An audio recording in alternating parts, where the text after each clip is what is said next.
Hay un tipo de silencio que no es vacío, sino filo. Un silencio que no busca agradar, no intenta ser entendido y no pide permiso para existir. Un silencio que pesa más que cualquier discurso, porque nace de una certeza interna que no se tambalea.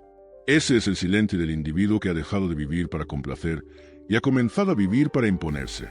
No necesita explicarse porque ya no siente la obligación de justificar su presencia ante nadie. Ese es el punto exacto donde el respeto comienza a formarse, cuando tu voz deja de ser tu arma principal y tu presencia se convierte en un territorio que el otro debe atravesar con cautela. El hombre común habla para llenar el espacio, para suavizar tensiones, para asegurarse de que el otro no lo perciba como una amenaza. Pero la mente fuerte entiende lo contrario. La tensión es útil. Es el aire espeso donde los débiles revelan su incomodidad. Nietzsche siempre vio en el silencio una forma de poder, porque quien no mendiga atención demuestra que ya la posee. Un silencio firme desnuda inseguridades ajenas, obliga al otro a evaluar cada palabra pronunciada, cada gesto que emite, como si entrara en terreno ajeno. No es agresión, es simplemente el anuncio sutil de que tu mundo interior es inaccesible para cualquiera que no esté preparado. Ese silencio no es vacío, es una declaración silenciosa de independencia. Y lo que más incomoda al rebaño no es el grito, sino la figura que no busca ser aprobada. Quien calla porque no tiene nada que demostrar es, sin quererlo, una amenaza para quienes viven de la validación constante. Tu silencio cuestiona su ruido. Tu quietud revela su agitación. Tu ausencia de necesidad expone la necesidad desbordante de los demás. Para imponer respeto sin hablar, necesitas que tu silencio tenga una cualidad: estabilidad. No un silencio tímido o inseguro, sino uno que nace de la convicción de que no estás compitiendo con nadie. El respeto surge cuando los demás intuyen que no estás en su misma carrera, que no deseas su aprobación, su aplauso ni su compañía, que tu mundo interior se rige por leyes que ellos no conocen. Y cuando alguien percibe eso, retrocede, no físicamente, sino mentalmente. Deja un espacio, una distancia psicológica, porque reconoce que está frente a alguien que no teme vacío, y eso desconcierta. Este es el primer nivel del dominio silencioso: convertir tu presencia en un contraste. Permitir que el otro experimente, sin que digas una sola palabra, la sensación de estar ante alguien que no se doblega ante la necesidad social de llenar huecos. Así comienza el respeto. No lo exiges ni lo negocias, lo proyectas. Y a medida que avancemos hacia la siguiente ley, verás cómo este silencio abre espacio para un arma aún más afilada: la mirada que desnuda. Cuando el silencio ya ha creado el primer muro, surge la segunda fuerza: la mirada que no retrocede. No es una mirada agresiva ni desafiante, es una mirada que observa sin prisa, sin necesidad de justificar su presencia y sin adornos emocionales. Una mirada así desarma porque no está pidiendo aprobación ni evaluando posibilidades de caer bien. Es la mirada de alguien que no teme ver la verdad en los demás, por incómoda que sea. Nietzsche entendía que quien mira de frente a la vida, sin filtros, inevitablemente mira de frente a las personas. Esa capacidad, tan simple y tan rara, es lo que hace que otros bajen los ojos. La mayoría de la gente desvía la mirada no por timidez, sino por miedo a ser percibida. Porque saben, en algún rincón de sí mismos, que detrás de su fachada existe fragilidad, inseguridad, impulsos contradictorios. Una mirada estable, calmada y consciente es un espejo en el que nadie quiere reflejar su desnudez interna. Por eso intimidar sin hablar empieza por sostener la mirada sin exhibicionismo, sin dureza artificial. Basta con no huir. Basta con permanecer. Esta mirada no busca dominar, pero domina. No busca evaluar, pero evalúa. No busca exhibir poder, pero lo revela. En un mundo obsesionado con parecer fuerte, la verdadera fortaleza surge en la quietud de unos ojos que no tiemblan. Cuando observas al otro como si tu tiempo no dependiera de él. Cuando no tratas de anticipar su reacción y moldear tu propia expresión para agradar, terminas situándote por encima sin intención explícita. Simplemente existes con una serenidad que el otro no puede igualar. La mirada firme es incómoda porque demuestra que has aprendido a habitar tu propia conciencia sin miedo. Y quien vive cómodo dentro de sí mismo resulta enigmático para quienes necesitan ruido externo para no enfrentarse a sus vacíos internos. Por eso tu mirada, si es estable y silenciosa, provoca un efecto específico. Hace que el otro hable más, se explique más, se agite más. Es su forma inconsciente de escapar de la sensación de exposición. Tú, sin mover un músculo, has creado un escenario donde él es el que se siente evaluado, incluso cuando no lo estás juzgando. El respeto nace de esa inversión de roles. Ya no eres tú quien busca ser aceptado. Es el otro quien se pregunta qué estás viendo, qué estás entendiendo, qué estás interpretando. Aunque no pienses nada en particular, el simple hecho de no mostrar agitación coloca en el otro la obligación psicológica de llenar el vacío interpretativo. Así, la mirada que no pide permiso se convierte en el puente natural entre el silencio del tópico anterior y la siguiente ley de poder. La distancia que hace que los demás sientan que deben acercarse con cuidado. Esa distancia, física y mental, no solo protege tu esencia, sino que eleva tu valor percibido. Después del silencio que inquieta de la mirada que desnuda, surge una ley aún más profunda, la distancia. No una distancia fría por falta de interés, sino la distancia calculada del que conoce su valor y evita diluirlo. Nietzsche lo comprendía con una claridad brutal. Todo lo que está demasiado accesible pierde su poder. Lo raro, lo limitado, lo que no puede ser tomado cuando se quiere, adquiere una densidad que obliga a los demás a moverse con respeto.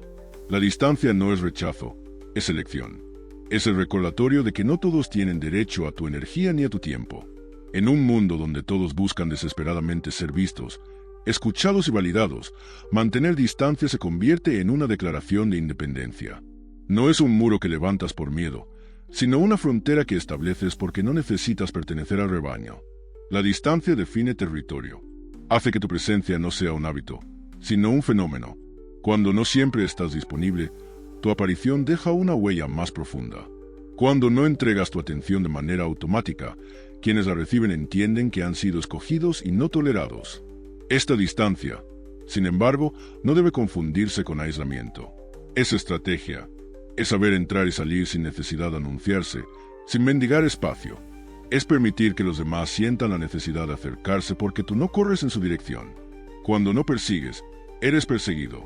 Cuando no buscas entrar, abres la puerta para que otros se cuestionen por qué no te acercas, que ves que ellos no ven, que vida interior te sostiene lo suficiente como para no mendigar su presencia. La distancia eleva el valor percibido de manera silenciosa. Cada vez que alguien se acerca a ti y nota que no te abalanzas con familiaridad, que no diluyes tus límites para ser aceptado, experimenta una sensación específica: respeto. No un respeto verbal, sino una tensión contenida que les impide tratarte con la misma ligereza con la que tratan a los demás. Tu distancia impone moderación, les obliga a medir sus palabras, a ajustar su tono, a replantear su postura. De repente entienden que contigo no se juega como con el resto. Y aquí aparece el vínculo profundo con los dos tópicos anteriores. Tu silencio crea misterio, tu mirada crea exposición, tu distancia crea jerarquía. Juntas, estas fuerzas construyen un aura de alguien que no se entrega al mundo, sino que permite que el mundo, de vez en cuando, se acerque con cautela. Esa cautela es la raíz del respeto silencioso. Pero esta ley aún no alcanza su máximo poder. Falta comprender cómo cada pequeño gesto, cada mínimo movimiento, puede transformar esa distancia en un mensaje inequívoco de autoridad. Eso es lo que exploraremos en la siguiente ley, la economía del gesto. Cuando alguien ya domina el silencio, la mirada y la distancia, su siguiente arma no es el exceso, sino la precisión. La economía del gesto no consiste en moverse poco por timidez, sino en moverse con intención absoluta. En un mundo lleno de inquietud, hiperexpresión y energía desbordada, la quietud se convierte en un mensaje en sí misma. Nietzsche despreciaba lo superfluo porque lo superfluo diluye el poder. Cada gesto innecesario es una fuga de autoridad. Cada movimiento medido es una afirmación silenciosa de dominio interno. Piensa en esto. Cuando una persona agitada habla con sus manos, cambia de postura a cada segundo, ajusta su ropa, repite gestos automáticos, está mostrando una mente que aún necesita estabilizarse. Pero cuando alguien permanece firme, sin rigidez artificial, sin moverse más de lo imprescindible, transmite algo totalmente distinto: control. Y el control siempre impone respeto. No por violencia, sino porque la estabilidad del que se domina a sí mismo pone en evidencia el desorden del que no puede hacerlo. La economía del gesto no es teatral. No busca llamar la atención. Es simplemente la forma de actuar del que ya no negocia con sus impulsos. El que sabe cuándo hablar, cuándo guardar silencio, cuándo asentir, cuándo detenerse, cuándo retirarse. Cada movimiento pasa a ser un juicio claro sobre la situación. Una inclinación leve de la cabeza puede significar desaprobación. Un leve giro del cuerpo puede indicar que la conversación ha terminado. Un simple parpadeo sostenido puede marcar el final de un argumento que el otro insistía en prolongar. Sin levantar la voz, sin emitir una palabra, dicta sentencias. Lo fascinante es que esta economía no solo ordena tu interior, sino que ordena al otro. Cuando tus gestos son precisos, quienes te observan comienzan a ajustar los suyos. De repente, se comportan con más cuidado, moderan sus movimientos, miden su entusiasmo, organizan su energía. No saben por qué lo hacen, simplemente sienten que deben hacerlo. Tu estabilidad obliga a su estabilidad. Tu calma exige su contención. Tu control les recuerda su descontrol. Y aquí es donde surge la relación inevitable con la ley de la distancia. Si no te dispersas en gestos, tampoco regalas tu energía. No estás siempre disponible, ni emocional ni físicamente. El otro empieza a notar que cada acción tuya tiene un peso, como si cada decisión estuviera atravesada por un criterio superior. Eso genera una atmósfera de autoridad silenciosa. No pides respeto, lo provocas. Ahora bien, todas estas leyes conducen hacia la última, la más poderosa, la más peligrosa y la más reveladora. La ley del aura del que puede destruir, pero elige no hacerlo. Ahí es donde todo tu poder silencioso se convierte en presencia incontestable. Hay un punto en el que el silencio, la mirada, la distancia y la precisión dejan de ser simples herramientas y se convierten en algo más profundo. Un aura. No es una atmósfera mística ni una actitud fingida. Es la impresión inevitable que produce alguien cuya fuerza interior es tan evidente que no necesita ejercerla. Nietzsche lo escribió de 1000 maneras distintas. La verdadera superioridad no grita, no golpea, no amenaza.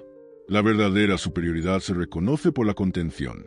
Y es precisamente la contención lo que diferencia al dominador del tirano, al fuerte del desesperado, al amo del que aún intenta parecerlo. El respeto más sólido no nace del miedo a lo que haces, sino del temor silencioso a lo que podrías hacer. Los débiles descargan su fuerza en explosiones impulsivas.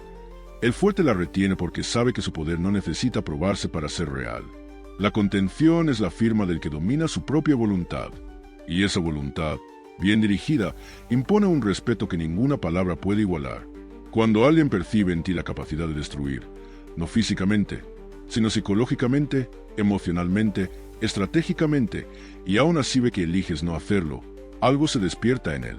No es admiración, no es cariño, es una mezcla de cautela, reconocimiento y un leve temor reverencial. Entienden que no actúas por debilidad ni por sumisión, sino por decisión. Y comprender eso cambia por completo la dinámica. Ya no se acercan a ti como iguales, sino como quien se acerca a un borde que desconoce su profundidad.